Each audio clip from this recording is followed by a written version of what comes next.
All right, so welcome back into the live stream today. Today we're going to get into the Metaverse Insider, and we're going to dive in a little deeper on what Ubisoft is up to, how they're approaching NFTs, and was this a rug pull after all? We'll dive in deep. My name is Paul Barrow, and welcome back to Metaverse Insider.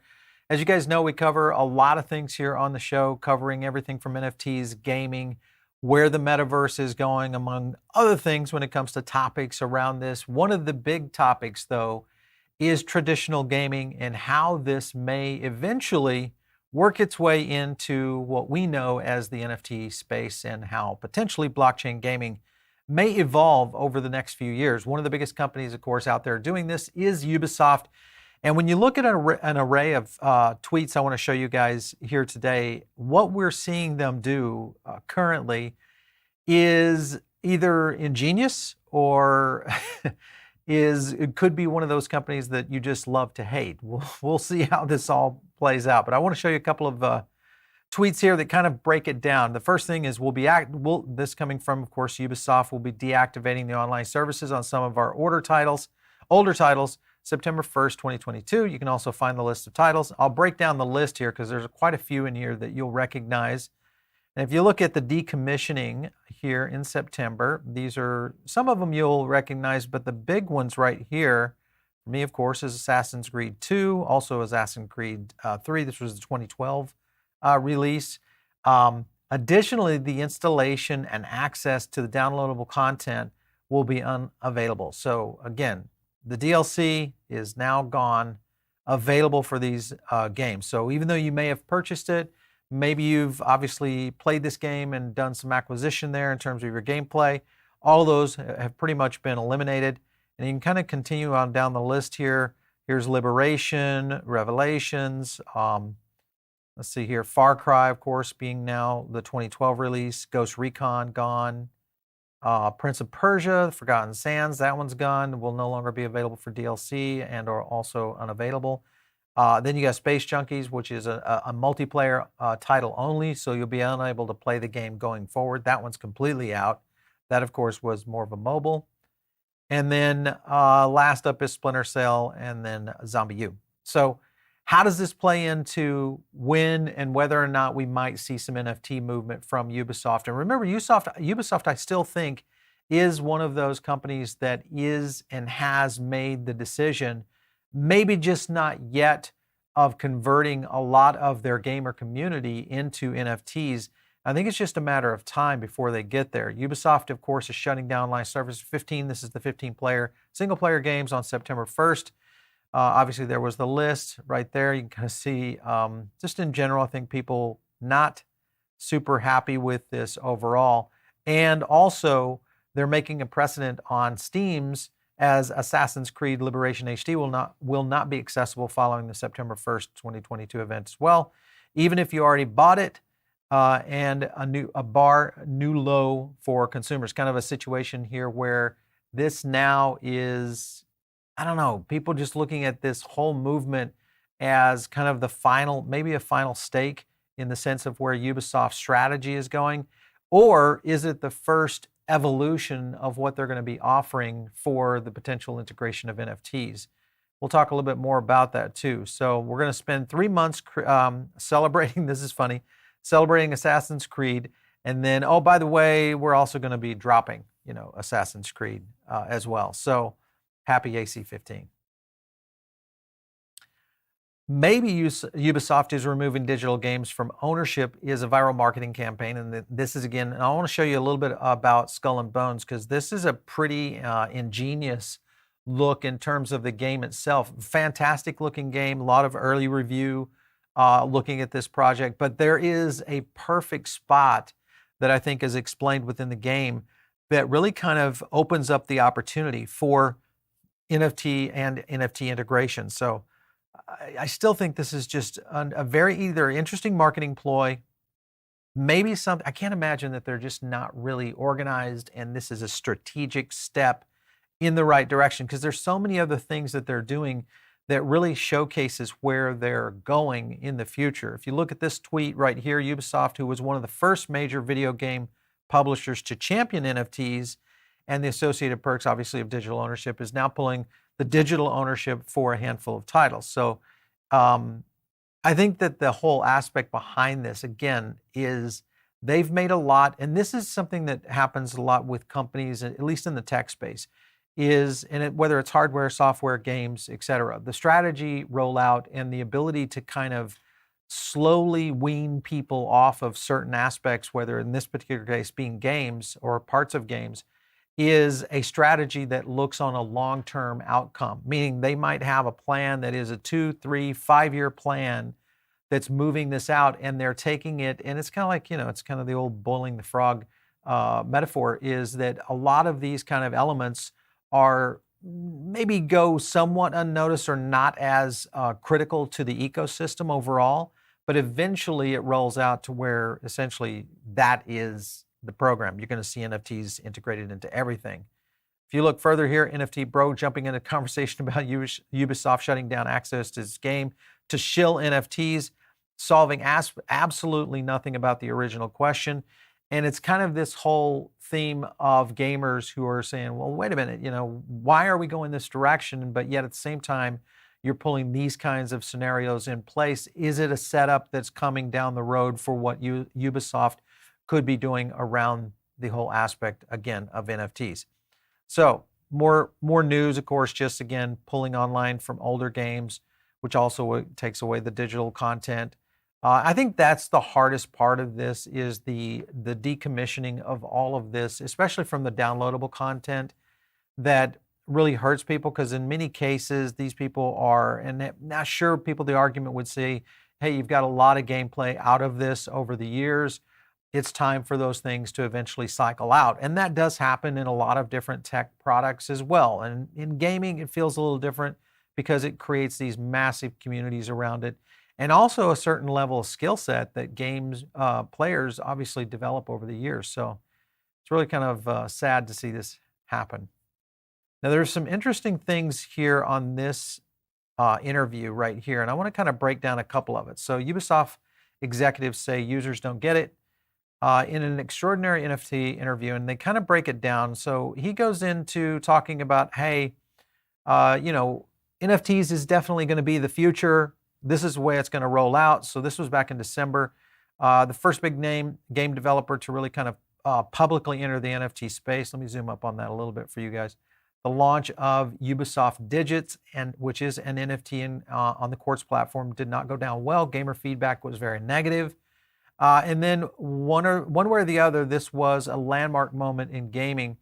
But obviously the media didn't necessarily agree with this either. So if you're in the gaming media, I shouldn't say they are trying to slow it down, but they're definitely not on board just yet, even though Ubisoft is trying to make these moves. Now, granted, also, it could just be just that first mover, scenario that is in place with Ubisoft right now. And I mean, there's several out there that have kind of gone this direction, but Ubisoft, one of the biggest in terms of how not only the title roster they have access to, and then the number of community members they have overall globally.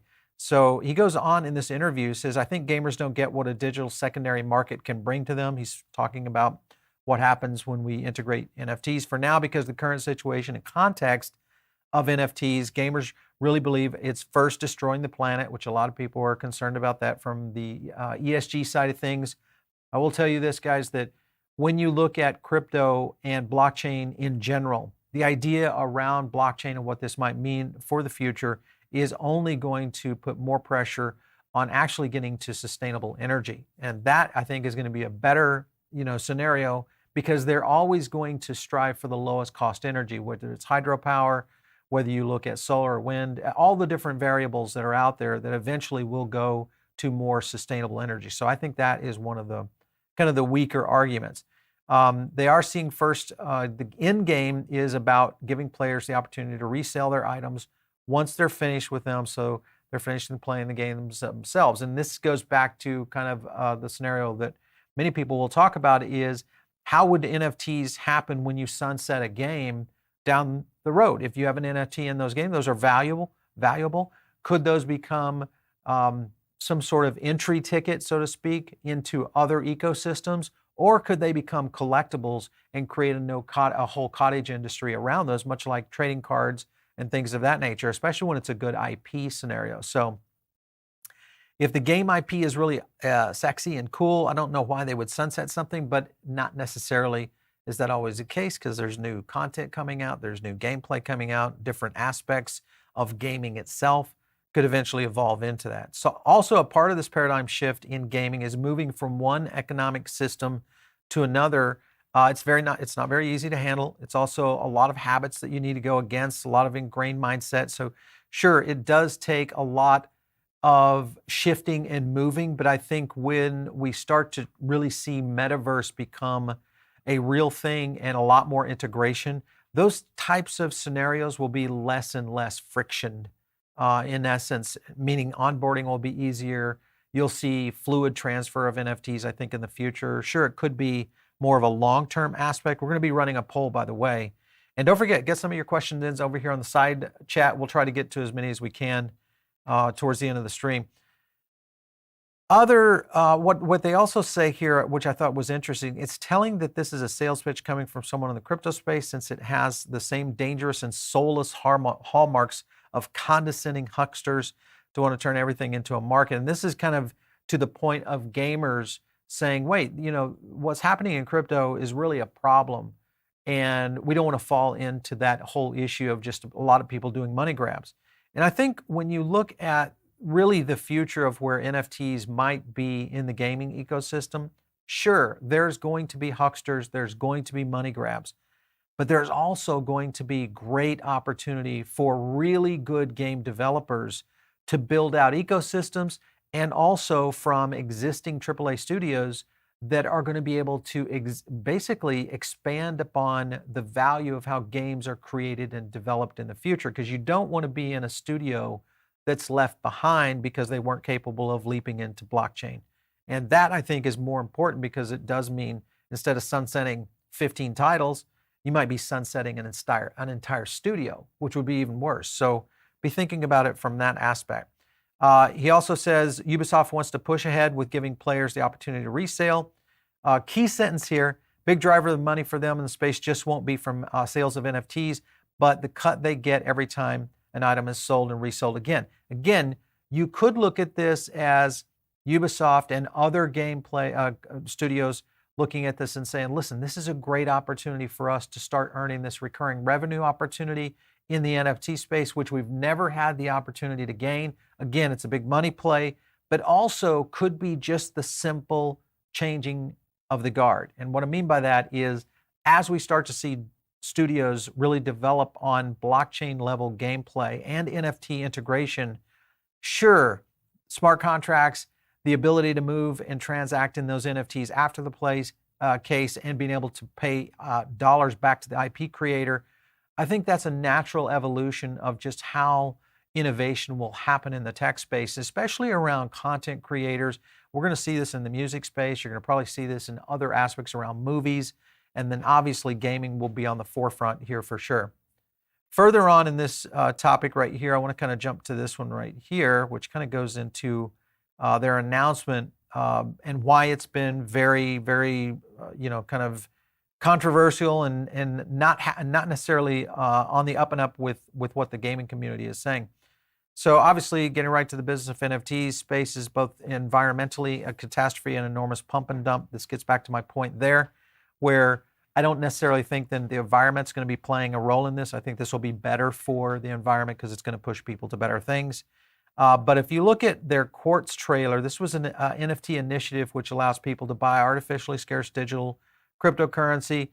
And this whole idea wasn't necessarily a big, huge win for Ubisoft, because obviously remember who they're talking to, which is mostly the gaming community. But it does break down kind of their first foray into the space.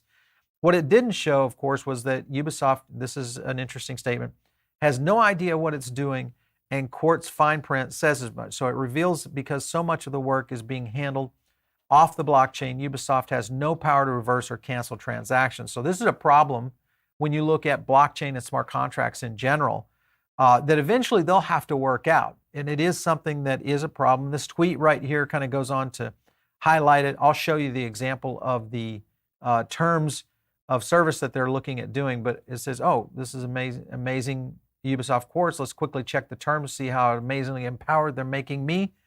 And then you see kind of the other shoe drop. Let me kind of show you the terms of service here, just to give you an idea of some of the things that you're kind of stuck with.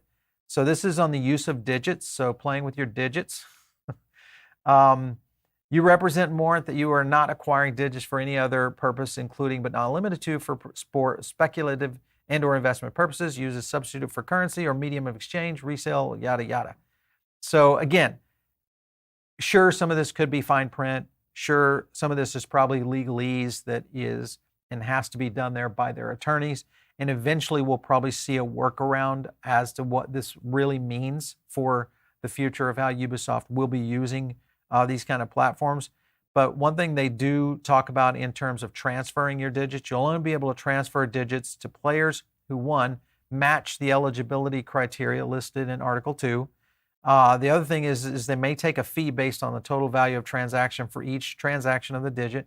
Again, that goes back to kind of the aspect of what an NFT does and how that works, so that doesn't surprise me as much. Marketplaces may also charge you fees for the service they provide you. Hey, that happens every day on OpenSea. So yeah, those types of scenarios do play into it. You'll not be able to transfer your digits to any crypto wallet that is not compatible with the Tezos blockchain. That eventually, I think, would work itself out because multi-chain will be an eventual evolution of where this goes. This is just early stage, in my opinion. Sure, it's very clunky right now. There's a lot of problems with it. But like most types of technology in its early stages of evolution, a lot of times there's heavy-handedness in how this looks. And eventually they are forced by community or forced by competitors to get things in a much more, a meaning factor. One thing is if you own the NFT, we have no control over your ownership of the NFT and you can't modify it. The NFT is separate from visual representation. That's interesting. By owning the NFT, you'll also receive a license to the visual representation through the NFT itself. So that in itself is an interesting, it's an interesting differentiation between the visual representation and the NFT, which the digital aspect of this. So that in itself is kind of that'll be interesting to see how that plays out, because that could kind of open up a whole new angle of how NFTs are used.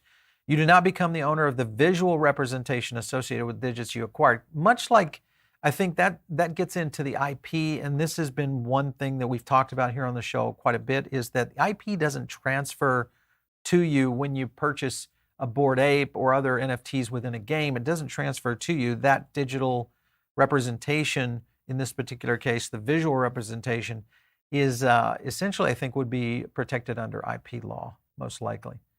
We do grant you the license on the visual representation. We grant you a limited, non-exclusive, worldwide, revocable license to access, perform, and display their visual representation of your digit solely for the following purposes: for your own personal and non-commercial use. So that could be used for avatars or profiles, or to transfer or otherwise dispose of the digit through the marketplaces. So eventually where that might go out. Even though I think it goes back to the point of where is the value going to be created in this whole aspect. On the restrictions side of things, it says you can create, sell, or attempt to create and sell fractionalized interest in the NFT, visual representation, or digit. So this is, you do not have the right to directly or indirectly do any of these things. You can also separate, unlink, or decouple the visual representation from the NFT with which it's associated. To me, that is like doublespeak in essence, because if you can't separate it, then the NFT and the visual representation have to be sold essentially together or marketed essentially together at the same time. As I said, this eventually will work itself out. And I think to a lot of people's point is that this seems very mismanaged right now here by Ubisoft. I would kind of have to agree with it, because I think eventually what you're going to see is maybe something like what Gala has done, and that is really kind of going the node route, which is more of a decentralized approach. And you guys have probably heard us talk quite a bit about, the gaming nodes, the music nodes, the different types of applications that Gala is supporting through a node delivery network as opposed to server-based networks that are centralized. That, I think, still has a lot of potential opportunity in the future, because it could be just another money-making zone for Ubisoft if they started doing nodes or something of that nature. But it does start to reduce their limitation and ability to control how that IP eventually flows out. In other words, you maybe would never be able to sunset something depending on how well the node is held up. So if you think about all those scenarios, and then you look at Ubisoft's involvement with Hedera, again, Hedera, you know them as HBAR if you're invested in. They have a ton of companies that are involved in Hedera's governing council. And I'm talking about some very significant companies in here. Let me just kind of show you a rundown here quickly. You can kind of see these are some of the biggest companies out there that potentially, again, and we like Hedera, I like HBAR and what they're doing as a whole. It is one of those tokens and projects that I think has long-term use case. And as we see more and more integrations in from gaming and also from smart contracts, the opportunity, I think, for a lot of these kinds of things are definitely going to shake out. I want to jump into the last part of this and just show you the video here on Skull and Bones. And I just want to kind of play this out for you guys because this is a perfect example of where this may end up being. Let me kind of volume that down. So what they're talking about are blueprints, tool sets, all sorts of things that you'll be able to essentially craft in the game itself, which is perfect to really go into an NFT ecosystem.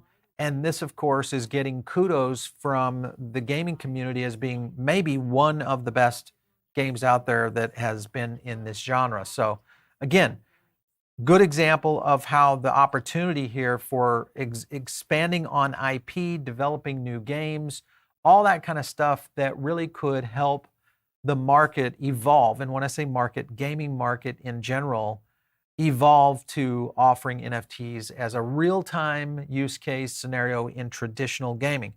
Talked about this many times on this show, is when will traditional gaming really make that leap? Here you can kind of see on screen just the kind of assets that would be in-game, the ability to NFT, develop those as NFTs and eventually start to trade those for value, all those kind of things, which create a whole new ecosystem as well within games. And I think this is just a thing that's coming.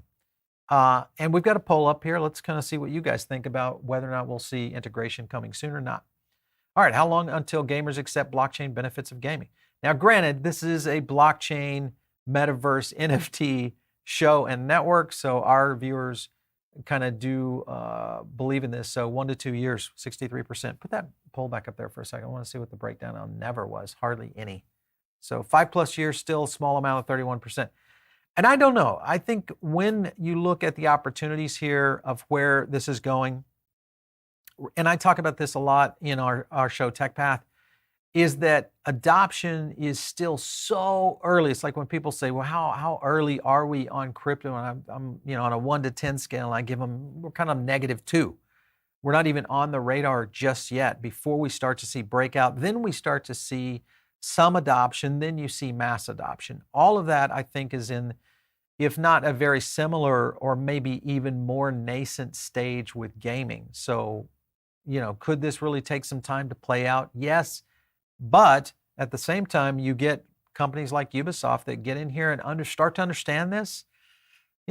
All they need is some assistance, I think, from traditional blockchain developers and strategists to help integrate this in. And then if you can apply in a blockchain component within the Ubisoft ecosystem, it could be an opportunity to really be one of the first players out there. And remember, first players, sometimes they win, sometimes they don't. If you look at Facebook and what came before Facebook, if you look at Twitter and what came before Twitter, all of those elements of evolution started. I mean, Vine, I remember on Twitter, got up to 100 million users before it was shut down. You look at what happened with MySpace before we really saw the birth and explosion of Facebook. And I think that might be the case in gaming, where we see some of these early pioneers kind of getting into it, laying a little bit of the groundwork, and then boom, you have that next group that kind of take off. Let's get to some questions real quick. Gidget Gaming, most gamers won't come until we have AAA titles. Would agree with that. When we have a Call of Duty or something similar, it's gonna be game over for sure. And I think you're right. You know, there are going to be those AAA studios that make the leap. We've done several interviews here of AAA studio developers that have leaped over into blockchain before, and it's still so early for them even that I think you're right. The key here will be when a AAA title makes its way in here and you see real good economies and use case, because that's going to be very important. Haywood, Gala only has movers advantage. They can't lose that very easily. I would listen. I like Gala, but I would still disagree with that. And the only reason I say that is because when you have, there's two things. First, you have a massive game ecosystem globally. We're talking trillions of dollars in that industry. Then you have this emergence of a couple other, almost $1 trillion companies like Meta moving into this space, and gaming will be a big part of that. If you have all of that happening and coming in on essentially a market like what we're dealing with right now, blockchain gaming right now, remember, probably less than 100, yeah, for sure less than 100 billion if you looked at the overall market cap of all of blockchain gaming. Granted, not metaverse. Take Sandbox, maybe you include Sandbox in there. But you're looking at a very small market in the overall aspect of what it might look like, from a global scale. So I think their opportunity is still there for some of these projects to get either gobbled up or completely squished. Again, it also could be companies that, like Gala, that could break out and become the new titans of the industry. So for sure, McBrains.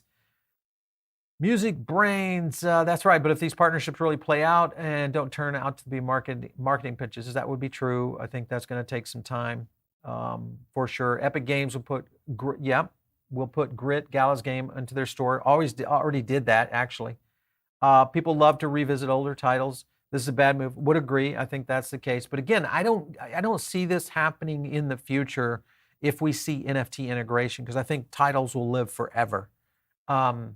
These are scenarios where it costs them money to run these servers. And if you get into a node architecture and you get these passionate communities, I think you turn it over. That's the thing that I'm kind of surprised about that Ubisoft did not do, is create some sort of system to turn those servers over to the community and maybe let the community run everything from game development, all those kind of things, and just pay an IP fee back for what you have essentially as a node. Let's take a look. Same thing was also said about online marketplace games when Steam first launched. Took 2 to 3 Steams because the juggernaut. Yeah, of course. We're going to see more of that. I would agree. Blockchain, same kind of scenario. Final Fantasy 14 with NFTs would be game over for sure. We need to make easy access to normal gamer. That's okay. You made a good point there, Lee, is that onboarding has to be made super easy. Now, there are some games out there that have kind of gone in this direction. If you look at Axie and Origins with the evolution of where mobile gaming will go, because I think that will be a good place to kind of graduate gamers up into an ecosystem to maybe something that is AAA, especially if we start seeing AAA titles moving into browser-based gaming, which I think might happen in the next few years. Definitely, for sure. Holes and Maze. Wait, so would nodes be servers? Could be potential where a node could eventually evolve.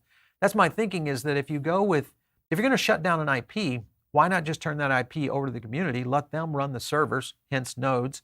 Maybe if we got into NFT land, much like what you deal with Gala, is now you have an opportunity to earn, money or tokens off that aspect, which then could support game development, which could support people coming into an ecosystem, much like a DAO, where you have a lot of contribution into it. So I think there's a lot of opportunity in the upside. And then you just have some back pay from an IP standard back to the original studio if they don't want to go through the expense of maintaining it.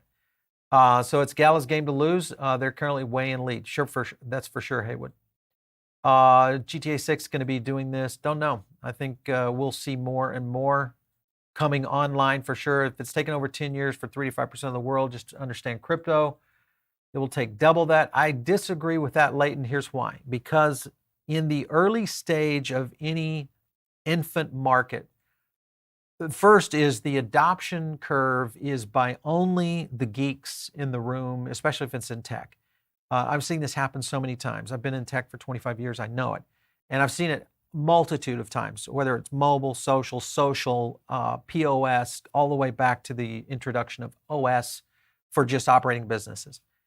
It's the early stage that is very slow, but the next step up is when we start to see that really kind of 2 to 5x before you get into the first line of real adoption. Use case adoption is when you see parabolic growth, and then you see mass adoption. And at that time, you're at the top of the bell curve. So I don't think it takes as long. Imagine if Gala launched meta nodes. That would be amazing. I like that one, Don. Yeah. You know, Gala's going to be on the show a lot more. We're going to have a weekly show coming up with the Gala team that we're launching here on Metaverse Insider.